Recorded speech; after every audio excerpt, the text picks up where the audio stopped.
Claude responded, I told my son I had 6 months to live on a Thursday evening in April. I told my son I had 6 months to live on a Thursday evening in April. I sat at my kitchen table in the house I have owned for 31 years with my hands wrapped around a coffee cup that had gone cold an hour before I called him over, my voice level in the particular way a man's voice goes level, when he has rehearsed the words enough times that they no longer catch in his throat. I told him the specialist had found something in the scans. I told him it was advanced. I told him I didn't want to fuss, but I wanted him to hear it from me and nobody else. He came around the table and put both arms around my shoulders from behind, the way he used to when he was 7 and thought a hug could fix a scraped knee, and he stayed there a long time, his breathing uneven against my ear. Then he straightened up and said he needed some air, and he walked out to the driveway with his phone already in his hand. I stayed at that table. I listened. His voice came through the screen door low and quick, the voice of a man trying to sound calm and not quite managing it. I heard specific words because I had been listening for them before I ever called him into that kitchen.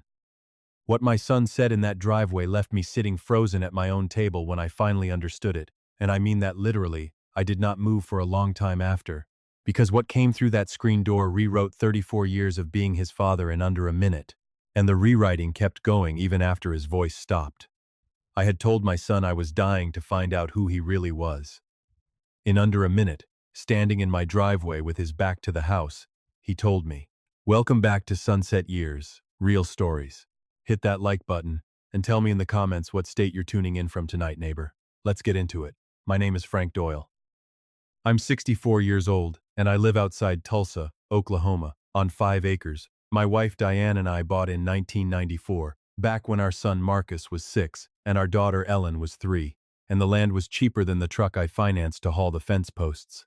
I spent 29 years running a heating and cooling business out of a 2-bay garage that grew into a proper shop with 11 trucks on the road, and my name stitched over the pocket of every uniform, because I believed a man's name on something means he stands behind it, and I have never once wanted to stand behind anything less than good work. I sold the business in 2021 to a regional outfit out of Oklahoma City, and Diane and I had a list taped inside the pantry door of everything we were going to do once the last truck was signed over a cabin in the Ozarks we'd rent every October, a grandkids' Little League season we wouldn't miss a single game of, a fishing trip to Alaska we'd been promising ourselves since our honeymoon. Diane never got to cross off the fishing trip. She passed in the spring of 2022, an aneurysm, no warning at all, standing at the kitchen counter slicing peaches for a cobbler on a Tuesday afternoon while I was out front mowing. I found her when I came in for water. She was 61. We'd been married 36 years, and in every one of them she was the only person who could tell our children apart in the specific ways that mattered, the ways that never showed up on a report card or a job application. I need you to sit with that loss for a second before I tell you anything else, because everything I did after came out of it. Marcus is 36. He's a district sales manager for a medical supply company, lives 20 minutes away in Broken Arrow with his wife Renee and their 2 little girls, and he has always been the one who showed up early to help me split wood or patch the barn roof, the one who calls just to talk about nothing in particular. Marcus and I have the kind of ease between us where neither of us has to explain what we mean. Ellen is 33, lives in Tulsa proper, works in property management, and Ellen has always been the harder one to read, not because she's cold, but because she learned early that being useful was safer than being needed, and Diane was the only one who could get underneath that with her. Diane was the translator between me and my daughter. When Diane died, that translation stopped, and what Ellen and I have had since has been polite and thin and not entirely honest, though I told myself for 2 years it was fine, because it looked fine from the outside. In the fall, 2 years after Diane passed, small things started shifting. The kind of things you only notice if you're the sort of man who spent 3 decades reading a balance sheet for what it wasn't saying as much as what it was. Ellen started asking, gently, at Sunday lunches, whether I'd thought about simplifying things now that the land was just sitting there. She asked twice in October about the property taxes on the 5 acres, which she had never once asked about before. In November, she mentioned that her husband Curtis had a cousin, Randy, who did estate consulting, and wouldn't it put my mind at ease to have somebody like that look things over? I noticed. I didn't say anything. I went out to the garage where I keep Diane's old porch swing that I never got around to rehanging, and I sat on the tailgate of my truck in the cold, and I turned it over. Here is the first thing I want you to understand about the Thursday I lied to my son. I did not want to have to do what I did. What I wanted, more than anything since the morning I found Diane at that counter, was a daughter who called because she wanted to hear my voice, and not because she'd been circling towards something. What I wanted was for Ellen to ask me directly, the way Marcus always did, instead of routing everything through a cousin named Randy and a series of casual lunch questions that weren't casual at all. But wanting isn't knowing, and I needed to know the actual shape of things before I decided what to build in response. I picked Marcus, not Ellen, for the test, and I want to be honest about why. Marcus is the one I trusted completely, the one I would have staked the farm on without blinking. And that was exactly the problem I couldn't sit with anymore, because trusting someone completely and knowing them completely are not the same thing, and I realized I had stopped checking the second one a long time ago. If the son I trusted without question turned out to be exactly who I believed he was, that would tell me everything was solid. And if he wasn't, I needed to know that most of all, because it would mean I had been wrong about the one person I never thought to doubt, and a man my age can't afford to be wrong about that and not know it. The diagnosis I invented was pancreatic, advanced, inoperable, the kind of thing that explains urgency. Without inviting 100 follow-up questions about treatment options, I'd have had to keep faking. I'd read enough the week before to sound like a man who'd just heard it for the first time, not a man reciting a script. I called Marcus on a Wednesday and asked if he could swing by after work Thursday, said I needed to talk to him about something, and he heard the weight in my voice the way he always hears things, and said he'd be there by 6. He showed up right at 6, still in his work polo with the company logo, and he came in through the back door the way he's done since he was a teenager, calling out for me before he'd even cleared the mudroom. I told him to sit. I watched something drop out of his face, the specific color a man loses when the floor moves under him, and then he was around the table with his arms around me before I'd even finished the sentence about the timeline the specialist gave. He held on. His shoulders were shaking. I put my hand up and gripped his forearm and said it was going to work out, which was true, though not for the reason he thought it was. Then he pulled back, wiped his face with the back of his wrist, and said he needed a minute, needed some air, and he went out the back door to the driveway. I sat at that table. I listened. His voice came through the screen door fast and low, the voice of someone who thinks he's being quiet and isn't quite managing it. I'm going to tell you exactly what I heard. But I need you to understand the shape of it first, because the what mattered less than the when, which was maybe 20 seconds after he'd been crying against my shoulder, and the who, which was Renee, and the how, which was fast, urgent, already moving. He said, "It's real," he just told me. A pause. I know. Listen, we need to call the lawyer. This week, not next month. If the 5 acres and the shop money go through probate the regular way, Ellen's going to want half of everything split down the middle, and half of nothing that's documented as mine specifically is going to be a fight I don't have the stomach for right now. Another pause. Longer. The retirement accounts, the CD ladder, all of it. I want Curtis's cousin nowhere near this. If Ellen gets to him first with her own version of what Dad wants, we're behind before we even start. He listened again. Oh, no, I'm not trying to cut her out of everything. Dad always said, the shop and the land were supposed to go to whoever actually worked it, and that's me, not her. I just want to get in front of this before it turns into a mess. A last pause, and then, softer. I love you too.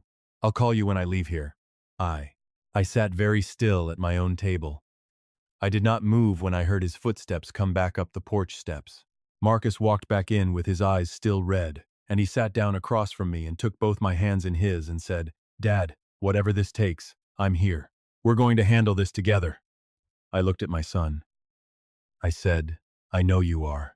I meant almost nothing, I said to him for the rest of that evening, and in 36 years of being Frank Doyle, that had never once happened to me before, not under this roof, not anywhere Diane's memory still lived in every corner of it. He stayed 2 more hours. 3 Minister Dusing.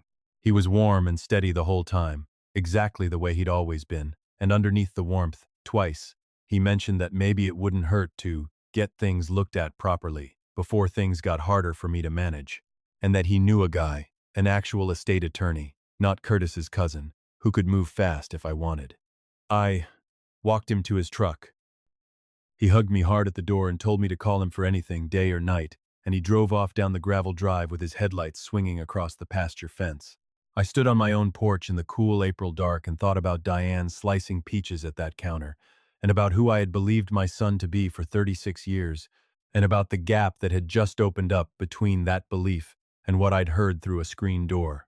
I went inside and called Ellen. If you're still with me, drop a like, because what Ellen said when I told her changed everything about what I understood I needed to do, and not in the direction you're expecting. Ellen picked up on the second ring. It wasn't our usual Sunday call, and she caught the difference in about half a second. Dad? What's wrong? I told her everything, in order, exactly as it happened, the small things I'd noticed since October, the test I'd built, the fake diagnosis, the driveway, the specific words that had stopped my hands from moving on that coffee cup. Ellen was quiet through most of it, and it wasn't the quiet of shock. It was the quiet of someone turning something over carefully before she said anything about it, which surprised me, because I hadn't expected patience from her in this moment, and I was ashamed of how little I'd expected it. When I finished, she said, he said before I get to Curtis's cousin. That's right, I said. A long pause. He thinks I'd fight him for half of everything, she said. He's not wrong that you'd have a legal right to, I said carefully.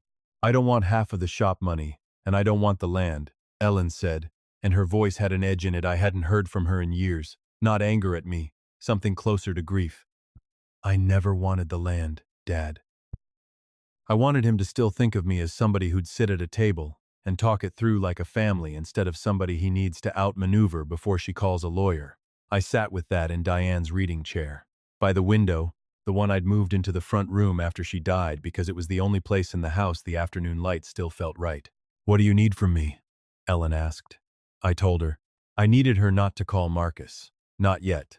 Not until I'd talked to an actual attorney and understood exactly what my documents said and could be made to say, before anyone tried to get ahead of it. I needed her to keep being exactly who she'd always been on the surface, because nothing had happened on her end yet, and there was nothing for her to fake, and I needed the name of somebody good. She didn't have an estate attorney, but her property management company used a real estate lawyer for closings, and that lawyer had a partner who specialized in exactly this kind of thing, family estate protection, and Ellen said this partner had handled something with almost the identical shape the year before, which told me this particular shape of trouble wasn't as rare as I'd have liked to believe. Her name was Patricia Voss, office off 71st Street in Tulsa. I called first thing Friday morning. She could see me at 10. Patricia Voss was somewhere in her late 50s, sharp-eyed, the kind of woman who lets silence sit in a room without rushing to fill it, which told me a lot about how she practiced law before she'd said a word. I talked for nearly 20 minutes. She didn't write anything down until I was finished. Then she said, Mr. Doyle, I have 2 questions. First, what does your current will say? I told her, equal split between Marcus and Ellen, drafted back in 2016 by a man who'd since retired, the 5 acres, and the shop proceeds, folded, into the general estate. And the business sale money, she said, is that documented separately, or is it commingled with the rest of your accounts? It was separate, I told her. A CD ladder and a retirement account, entirely in my name, set up that way from day one because of how the buyout was structured. Good. Good. Good, she said. Second question. What do you actually want the outcome to be here? Not the legal petty, sir. The true one. I'd been sitting with that question since I stood on my porch watching Marcus's taillights disappear down the gravel road. I want to tell you exactly what I'd landed on, because it's the center of everything that happens after. I did not want to punish my son. I want to be precise about that distinction, because not wanting to punish someone and not wanting there to be any consequences at all are 2 very different things, and I wasn't interested in confusing them just to make myself feel better. I didn't want to act out of the raw hurt I was carrying that first night, because raw hurt makes decisions a man regrets in 6 months. What I wanted was the truth to be documented before anyone could bury it under a version they preferred. I wanted the land Diane and I built together, protected from being quietly maneuvered out from under my living, breathing self by my own son, even though I wasn't actually dying. I wanted Ellen to know that whatever Marcus believed about who'd earned the shop was mine to decide, not his, to claim first. And I wanted, Eventually, both of my children in one room with me and the truth, without a driveway phone call and a cousin named Randy, managing the outcome from the shadows. I told Patricia all of this. She wrote for a long time, longer than I expected a lawyer to write at a first sit-down. When she looked up, she said, "Here's what we do first. A full, certified asset inventory filed properly, so the documented truth of your estate exists before Marcus, or anyone he's brought in has a chance to present a different version of it. That takes about 3 weeks done right. While that's happening, I want to revise the will, not the split.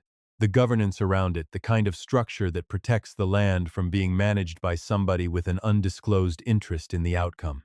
And I want to deal with the 5 acres specifically first, because from what you've told me, that's where the real risk sits." He mentioned probate versus a trust, I said, which means somebody's already told him a trust or a fast transfer is a workable move, Patricia said, which means this wasn't a spontaneous idea he had crying on your porch. "Has anyone handed you any paperwork to sign since October?" I thought hard. At a family cookout in November, Curtis had handed me a folder, called it "Some Information from Randy's Office, just in case it's ever useful," an overview of estate simplification services. I'd thanked him, set it on my workbench in the garage, and hadn't looked at it since. I told Patricia this. "Do you still have it?" she asked. "Might still be out there," I said. "Go look tonight," she said. "Do not sign anything in it, and do not throw it away." I found it on the workbench under a coffee can of screws. Not just an overview, 3 pages.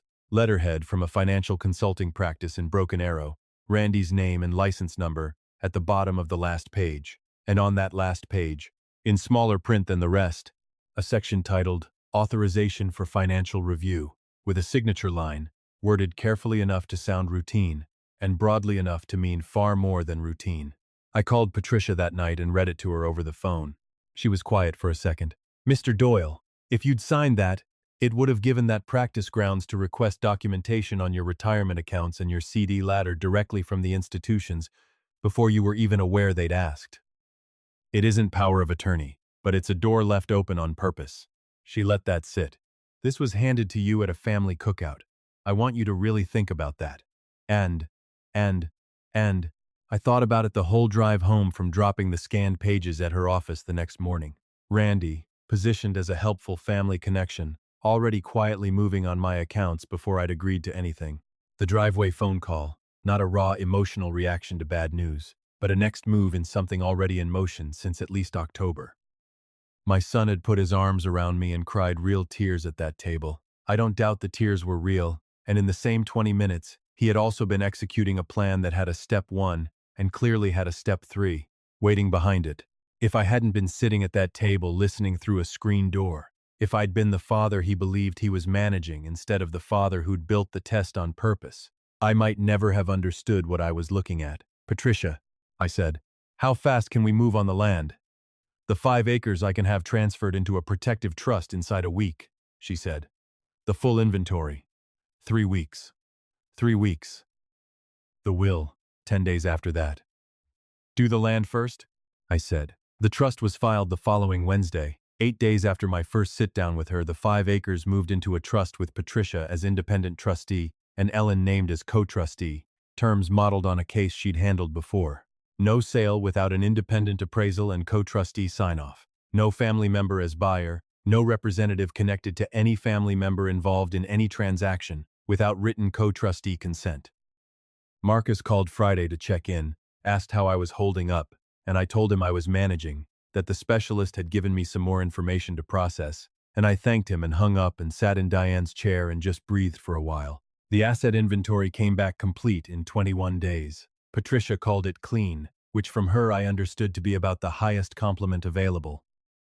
Ellen drove out the weekend it was finished and sat with me at the kitchen table, and I laid out the real numbers for her for the first time, because she'd been keeping her end of the bargain, staying steady and honest with me for 3 weeks while carrying all of this. And she deserved the whole picture.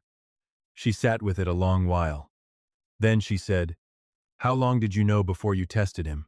"Since October," I said. "I wish you'd told me in October," she said. "I know," I said. "I thought it might be nothing." "It wasn't nothing," she said. We sat at that table a long time, talking about her job. about my granddaughters, about a fishing trip to Alaska that had been sitting on a pantry door list for 3 years untouched because it felt too much like something only Diane and I were allowed to finish. Mom had already started looking at charter boats, Ellen said. Did you know that? I didn't. She showed me in 2021. Ellen said. She said once the shop money cleared, she was dragging you up there whether you wanted to go or not. I sat in that kitchen and thought about a woman who sliced peaches on a Tuesday afternoon and never got to drag me anywhere, and a charter boat list I'd never seen, and I thought that I would have gone. I would have gone gladly. The will was finalized on a Friday, 3 weeks after the trust was filed. Patricia called at 4 in the afternoon and told me everything was signed, filed, and locked down in every direction she could think to check. I thanked her. I made dinner, set the table for one the way I do most nights now, not carelessly, because Diane used to say, a man who stops setting his own table has stopped expecting anybody, and I wasn't ready to be that man. Then I called Marcus and asked if he and Renee could come out Sunday for supper. Sunday in Oklahoma in late April is warm enough that the porch is usable again, the pasture starting to green up properly, and the 5 acres had that particular look of land that's been cared for a long time and is still being cared for. Marcus and Renee pulled in around 5:30. Ellen was already there, sitting on the porch steps when they came up the drive, and I watched something flicker across Marcus's face when he saw her quick, controlled, but not quite quick enough. We ate at the kitchen table. The conversation had that specific, careful quality 4 people carry when something is coming and only some of them know what it is. Renee talked about the girls' school year winding down. Ellen asked Marcus easy questions about work. He answered warmly, and I sat there watching my son be exactly the man I'd always believed him to be on the surface. And I thought about how much of what's true about a person lives underneath that surface where nobody's required to look. After the plates were cleared, I said there was something I needed to tell them both. I said back in April, I'd told Marcus I was dying. I said I wanted them to know now that it wasn't true. I'd had a full physical 2 weeks before that Thursday, and there was nothing wrong with me at all. The table went dead quiet. Marcus looked at me, and his face did something in about 2 seconds that told me more than the driveway had told me in 20 minutes, which is that the first thing crossing his face wasn't relief. It was something closer to the look of a man realizing the board he'd been playing on had just been revealed to be a different board than the one he thought he was standing on. You said the specialist found something, he said. I said I'd been told something serious. I said. I was careful with my words. The serious thing wasn't about my health. It was about what I'd been noticing. What you'd been noticing, he repeated. What? Since October, I said. The questions, about the land, taxes, Curtis's cousin. The folder with the authorization line buried on the last page. Curtis, sitting at Renee's end of the table by proxy through his cousin's paperwork, wasn't even present. But Renee looked down at her plate the moment I said it. I needed to know who you were, I said to Marcus. In the moment you believed something was actually wrong. Not who you are at Sunday supper when everything's fine. Who you are when there's a decision on the table and something's at stake. Marcus went very still. You went out to the driveway, I said. You called Renee and told her we needed to move on the lawyer before Ellen got to Randy first, that if it went through probate the regular way, she'd want half of everything split down the middle, and you wanted the land and the shop money handled before that could happen. The silence that followed was the particular kind that happens when a man realizes words he believed were private were heard exactly where he said, "Them, Dad," he started. The land, I said, is in a trust now, with an independent trustee, and your sister as co-trustee. It was filed 3 weeks ago.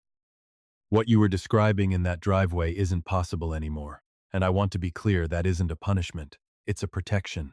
The will's been revised. The split is still equal. It was never going to be anything else, but there's governance built in now that stops anybody from managing this estate to benefit themselves at their sister's expense. And the authorization Curtis's cousin sent home in a folder labeled just in case it's useful, has been documented and filed as part of the estate record. Renee looked up for the first time since I'd mentioned the folder. Renee, I said, I want to be fair here. I don't know what you understood about what that document actually did. I think Curtis's cousin knew exactly what it was.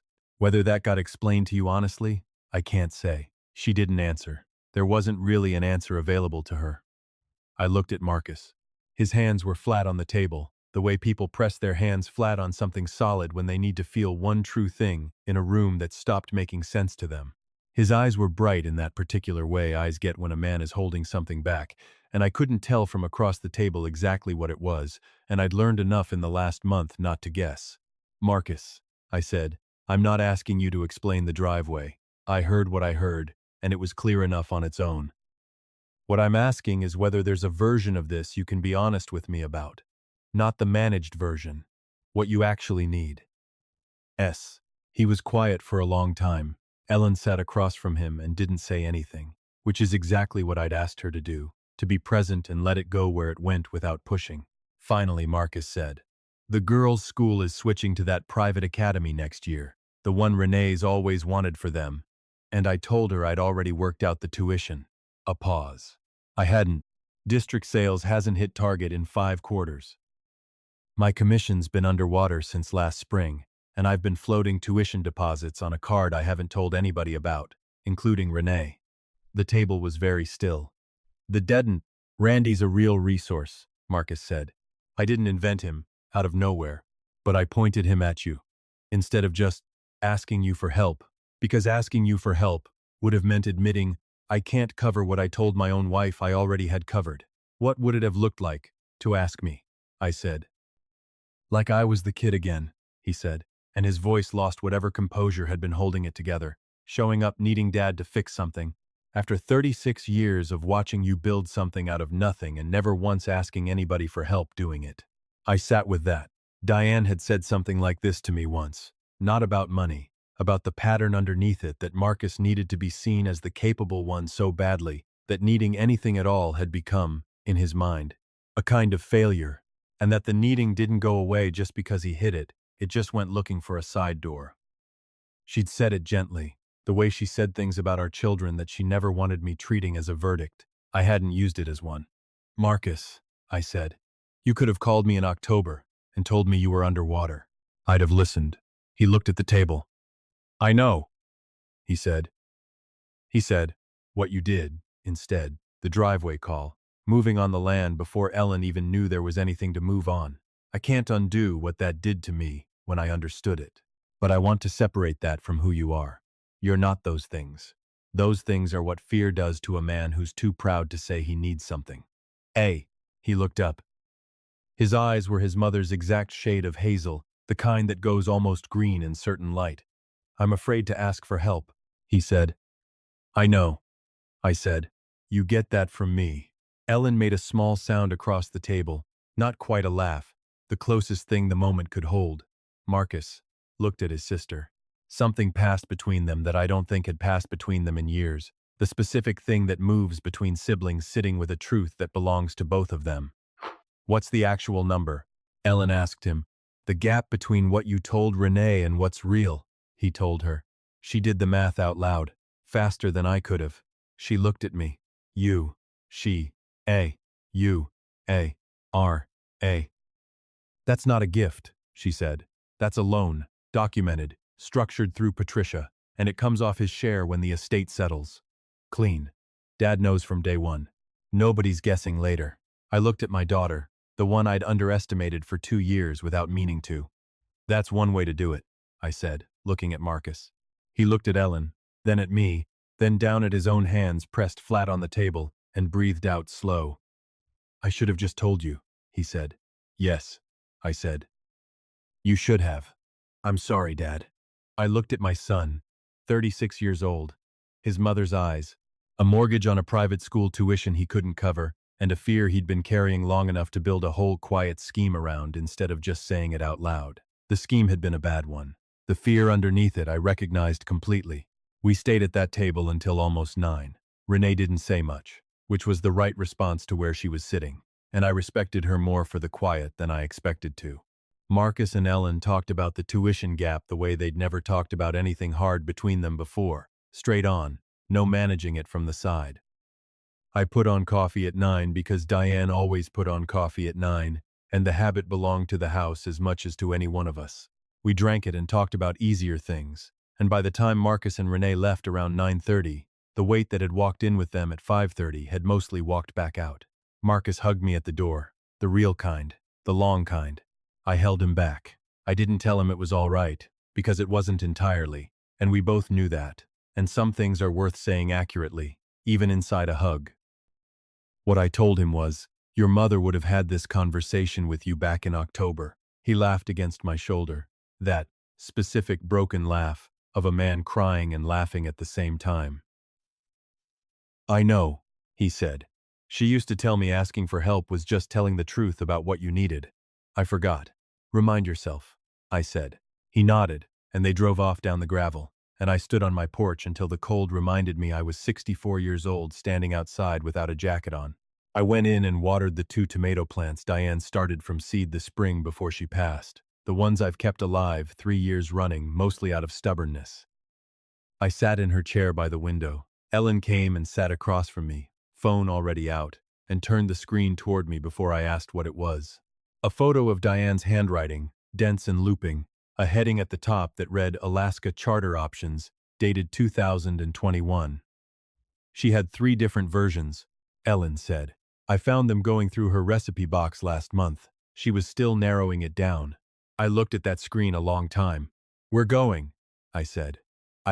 May," Ellen said. "Elle?" I already called about availability. I sat in my wife's chair in my own living room and thought about a woman who sliced peaches on an ordinary Tuesday and left behind 2 children who were, in the honest accounting, doing their best with what fear had taught them, which was imperfect and human, and still, more than enough, to build something true on. The land was protected. The truth was on paper where nobody could argue with it later. And somewhere on my daughter's phone, in 3 careful drafts of a trip her mother never got to take, the planning was already done. All we had to do was go. If this one stayed with you, tell me in the comments which moment hit hardest for you tonight. Hit that like button for me.